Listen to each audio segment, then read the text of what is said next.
We are out here at Moore Reef today, absolutely stunning, the perfect day for us to do a little bit of science. Now here at Reef Biosearch we do a lot of site stewardship activities and we are very, very thoughtful and caring for our patch of reef. Today is one of those special days. We've got multiple activities happening in the same day, the most perfect day we could possibly get for a number of different reasons. The first being the weather being perfect. We've got zero wind, and we've got perfect good blue skies. The second important fact about today, you can see over my right shoulder, the tide. It is super low. It's one of our lowest tides of the year, which means we can do some drone imagery today.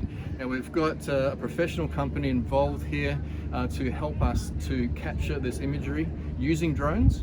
And that imagery is going to be used for long-term assessment and to assess impacts on all sorts of natural occurrences and disturbances, such as global warming, increased water temperatures, crown-of-thorns starfish, all sorts of impacts that may have some sort of damage control or damage measurements.